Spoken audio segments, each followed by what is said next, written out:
तर दुसरीकडे जालन्यात लोकशाहीच्या बातमीचा इम्पॅक्ट पाहायला मिळतोय। काल लोकशाही मराठीनं आष्टी येथील जिल्हा परिषद शाळा ही पडक्या इमारतीत भरत असल्याचं दाखवलं होतं। तसेच ही शाळा 10:30 वाजता भरत होती।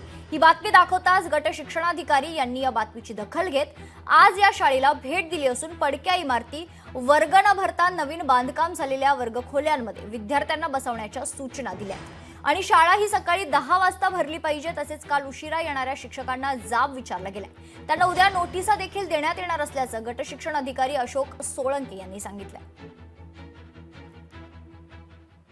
कालच्या लोकशाहीमध्ये आलेल्या बातमीच्या अनुषंगाने जे लेट कमर्स होते, लेट कमर्सला सक्त सूचना दिल्या की यापुढे जर आपण उशिरा आलात तर लेट मस्टरवर आपले नाव राहील। लेखी सूचना त्यांना उद्या मिळून जातील। तसेच शाळा मुख्याध्यापक यांना सक्त सूचना दिलेली आहे की सकाळी कुठल्याही परिस्थितीमध्ये 10 वाजता शाळा भरली पाहिजे व 10 ते 4 हा शाळा माध्यमिक शाळेचा आपल्या पूर्ण तालुक्यात वेळ आहे, त्या अनुषंगानेच शाळा भरली पाहिजे व विद्यार्थ्यांमध्ये शिस्त व गुणवत्ता वाढीसाठी सर्व शिक्षकांनी प्रयत्न करावे, अन्यथा शाळेच्या शिक्षकावर कडक कारवाई करण्यात येईल असं मीटिंगमध्ये विषय घेण्यात आलेला आहे।